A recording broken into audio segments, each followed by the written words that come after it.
So I had the microphone too far away from me yesterday, so we're going to do yesterday's class again, and I'll delete yesterday's class because I was too far away from the microphone. Nobody could hear anything, or had to turn their volume way up and still had trouble hearing. So hopefully I've got better acoustics during this class. We're talking about a functional medicine approach to autoimmune disease. So autoimmune disease has risen significantly in the last 15, 20 years.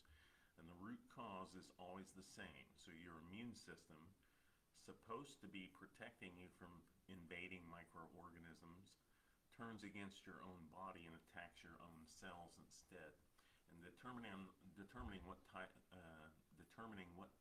cell and proteins that are attacked is what leads to a diagnosis of the 80 various types of autoimmune diseases. So Bennett sharp rise really in autoimmune conditions, possibly due to increased exposure of factors that can trigger the development of those diseases. The most of them are chronic. They tend to progress over time, and they can result in significant damage to healthy tissues. So I said yesterday, a friend of mine who was a physician had rheumatoid arthritis, where his fingers would droop in this fashion. You've seen that type of arthritic condition before. And he was learning to play the guitar before he lost complete control of his hands. So that was kind of a thing for him to do, because he knew he was in his early 30s. He knew by the time he was probably 40, 45 that he would not be able to do that. So most people have to see a bunch of different physicians before the diagnosis is made. So there's little symptomatology that you have to put together to figure out if this is an autoimmune condition.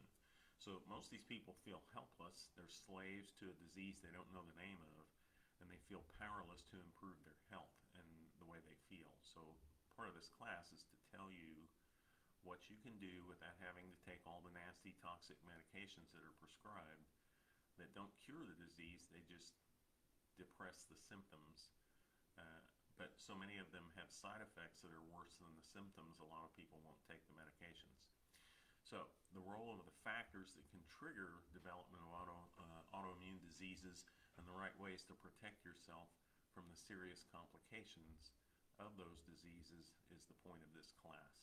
So functional medicine really offers a unique approach to management of autoimmune disease. Differs from the treatment methods adopted by conventional or standard medicine, as functional medicine aims to identify and eliminate the root cause of autoimmune disorders instead of just relieving symptoms, which is what the medications do. Okay, so I put up a graphic yesterday about the basic autoimmune diseases. Certainly was not exhaustive since there's about 80, but it's a nice little graphic that talks about celiac disease, Graves' disease, thyroiditis, psoriasis, vitiligo, rheumatoid arthritis, and fibromyalgia.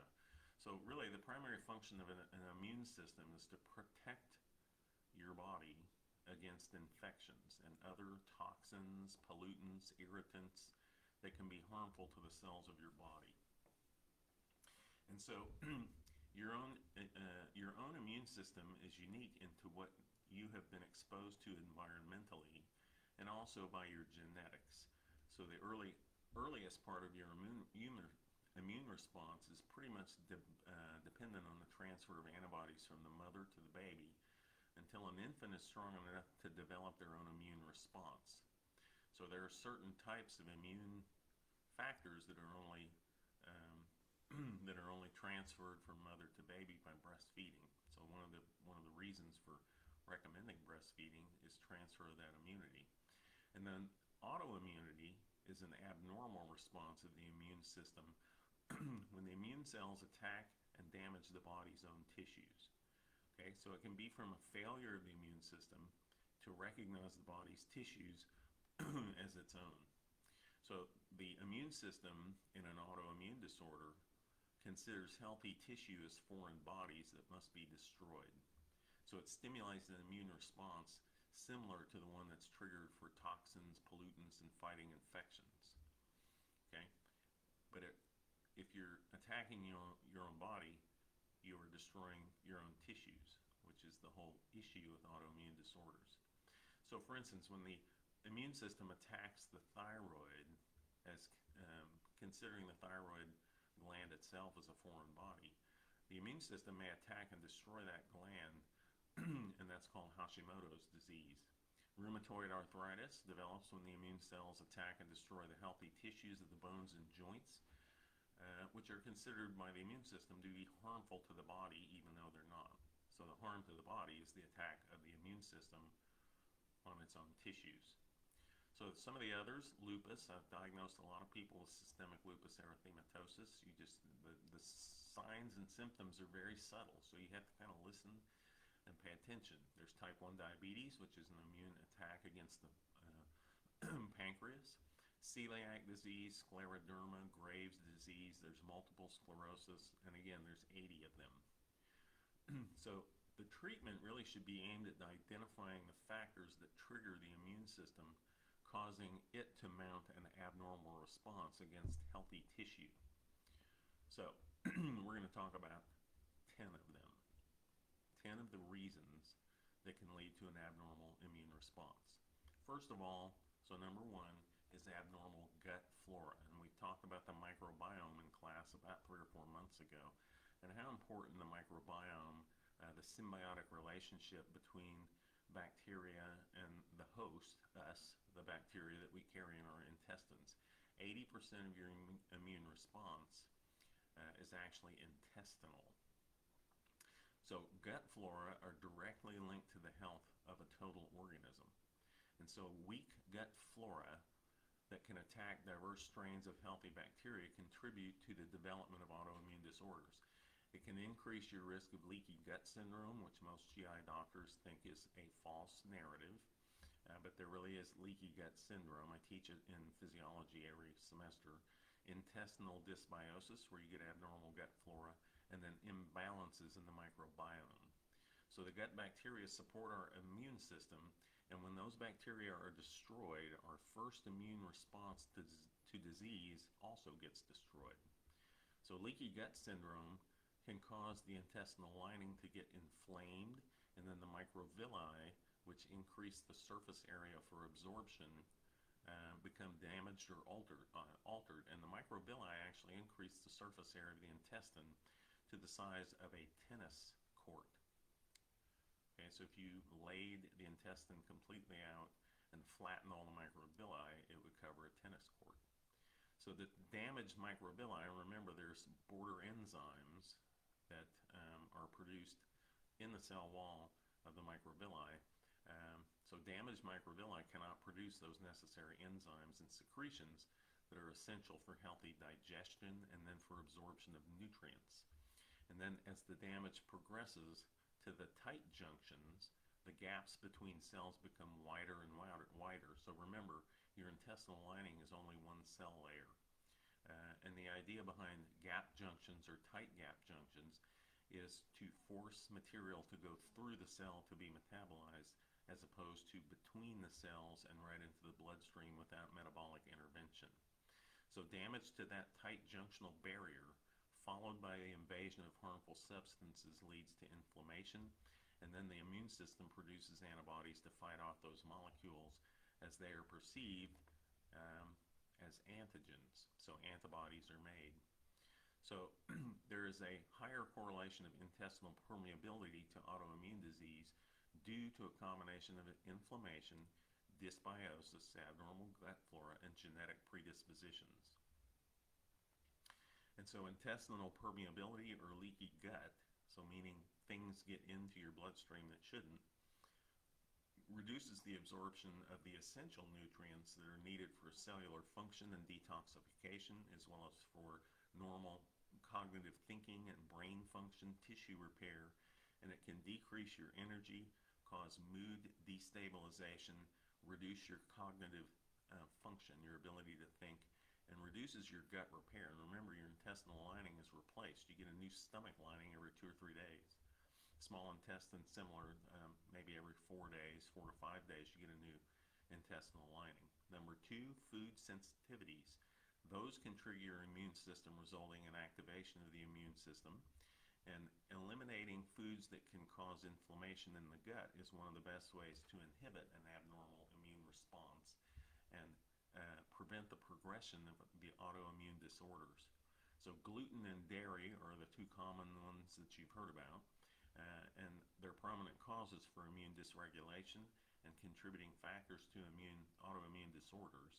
So avoiding gluten and dairy is recommended at least as a first step for figuring out food sensitivities.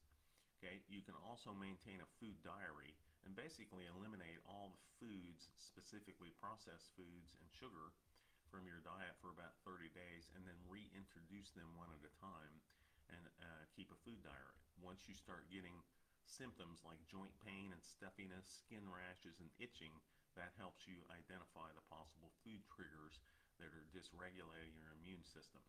So how do you address a leaky gut? So number one, avoid all processed foods, sugar, alcohol, and simple carbohydrates, not complex carbohydrates like fruits and vegetables.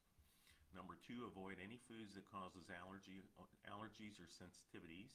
So you have to do that elimination diet for 30 days and then reintroduce to figure out what you're sensitive to. Increase your omega-3 fatty acid supplement intake or in your diet. So remember, omega-3 versus omega-6 used to be 1-to-1. In the standard American diet, the omega-6 to omega-3 ratio is now about 15-20-1. Omega-6 being yucky for you, omega-3s being good for you. Take a good probiotic. The bacterial count in the probiotic should be at least in the billion range. Glutamine is a non-essential amino acid, and it's the preferred fuel source for the cells that line the intestinal tract and the immune system. So you can get glutamine as a supplement. If you don't know where to get it, send me a message. I'll give you a link. There are digestive enzymes you can take, pancreatic, etc. digestive enzymes that can be taken as a supplement. We've sold a lot of those over the last 15 years. And then aloe vera, aloe vera juice. If you've ever had a sunburn and put aloe vera on it, you know that it will decrease inflammatory response. So aloe vera is an anti-inflammatory supplement, and it has a natural laxative effect. So it smooths and cleans the digestive tract and helps improve digestion. Aloe vera juice, you can drink it. I've done it. It's not horrifying.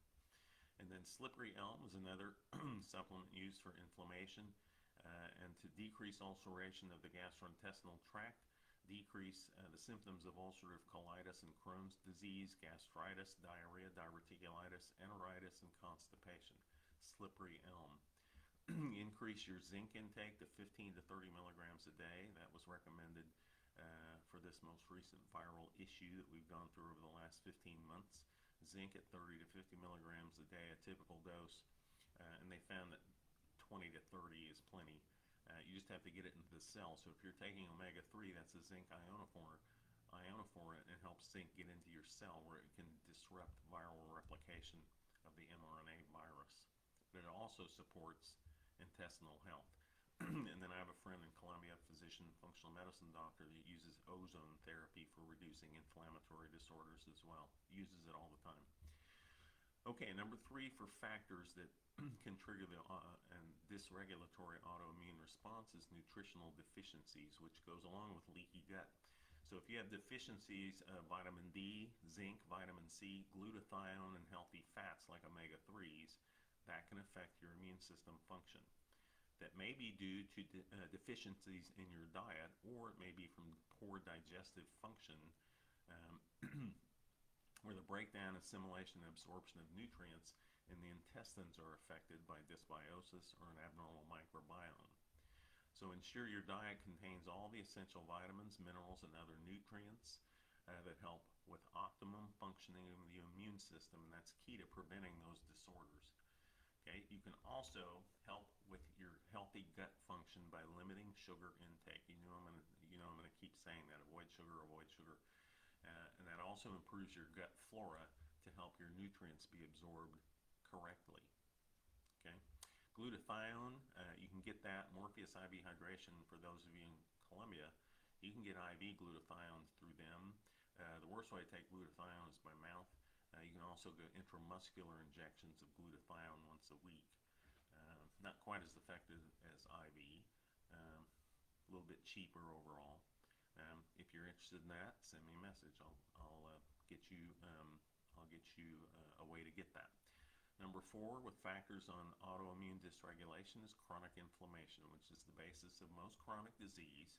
So chronic inflammation is one of the root causes for autoimmune disorders, and it can occur from a variety of factors: hormone imbalances, mental stress, nutritional deficiencies, poor gut flora, food sensitivities, toxins, and latent infections. So identifying those causes and reducing exposure to them minimizes chronic inflammation and the development of serious complications from autoimmune disorders.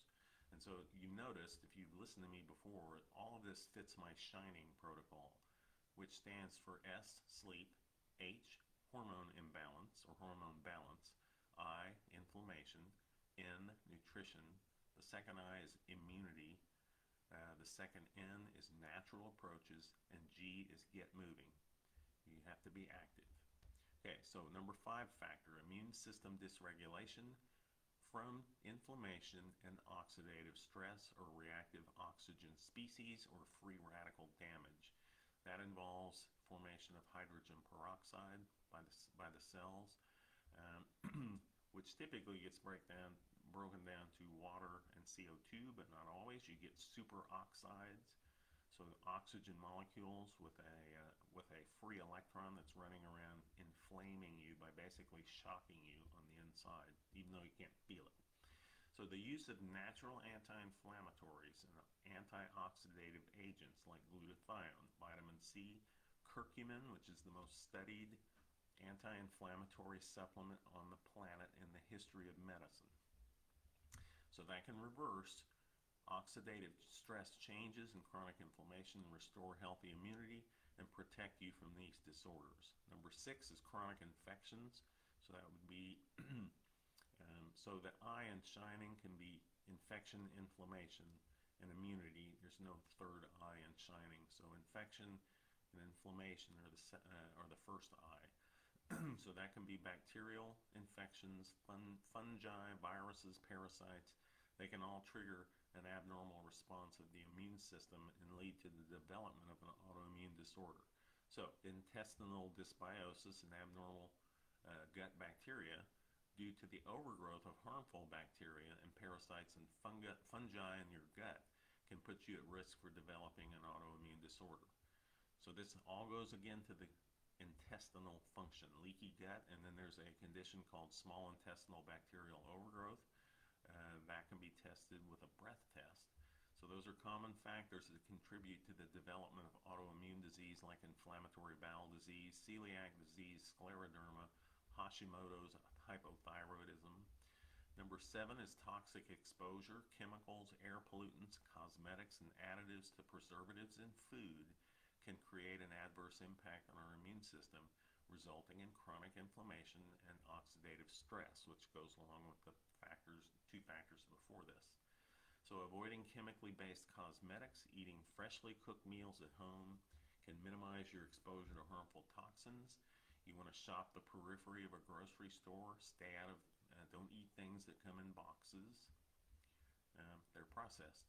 Just look at the food labels. You can see how much processed and how many things that are in a food label that you don't even know what they are and you can't pronounce them. And I have a chemistry degree and I can't pronounce them.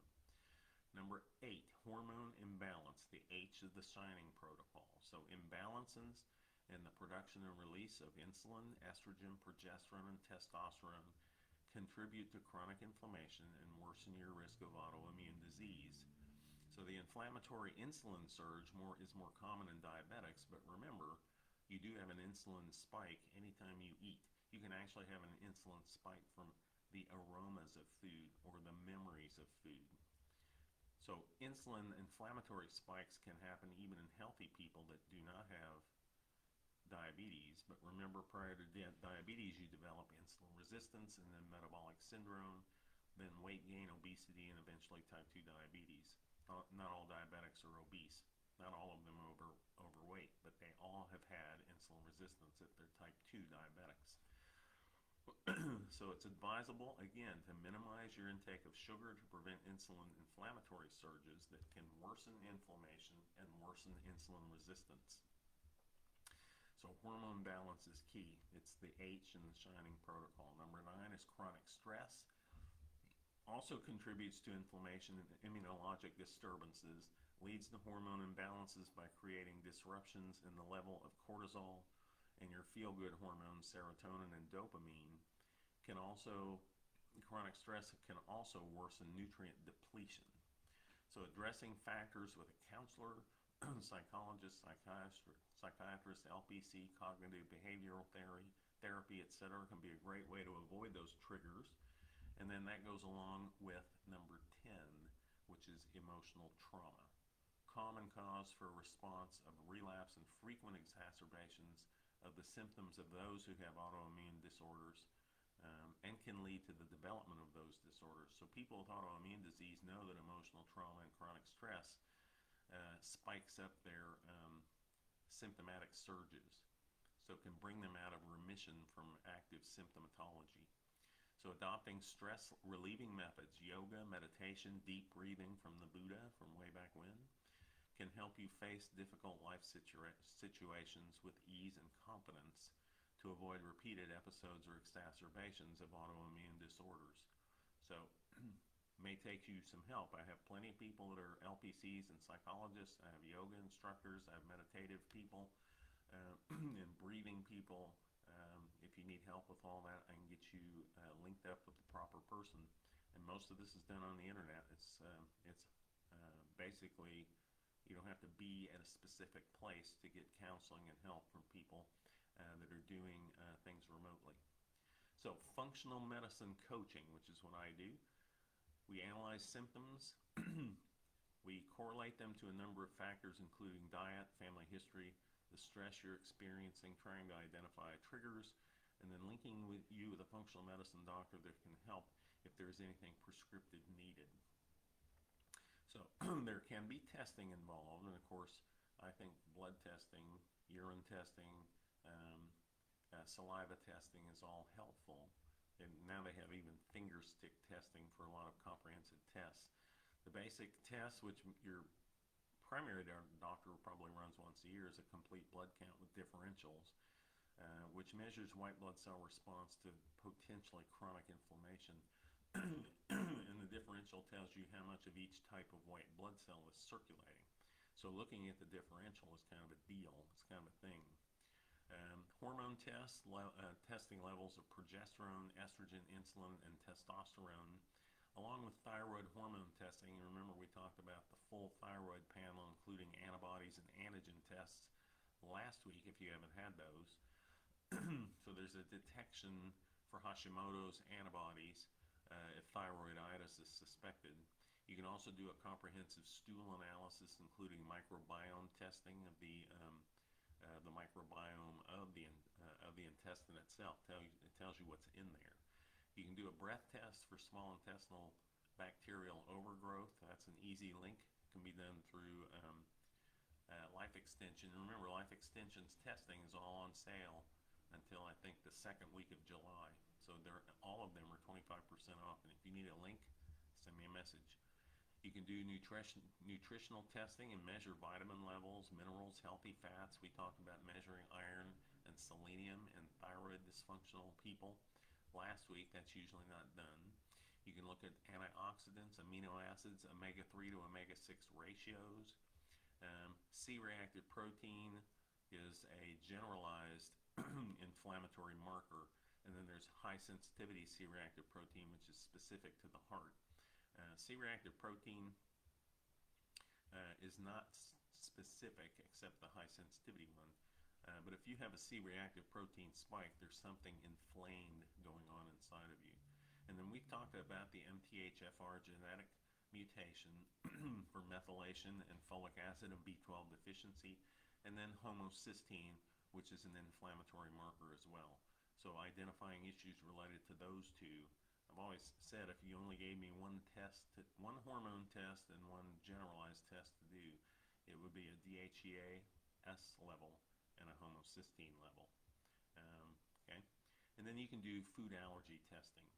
The basic test to be screened for, if you don't want to do that whole shebang full of tests, would be a, would be a fluorescent antinuclear antibody test, which comes back positive or negative. Virtually all autoimmune disorders will generate an antinuclear antibody, and then you can get a reference range. So if it's positive, you can actually do titers of fluorescent antinuclear antibody to see how much of a titer you have.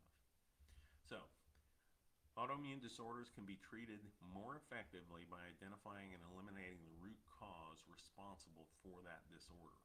And the functional medicine approach provides a comprehensive way to detect factors that can contribute to the development and progression of autoimmune disorders.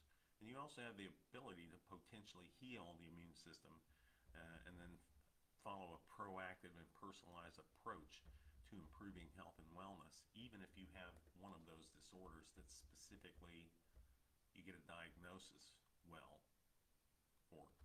Oh, say, Linda again saying you can't hear me that well. Sorry, I was on another page. Well, I've got the microphone on. Hopefully, volume will do it.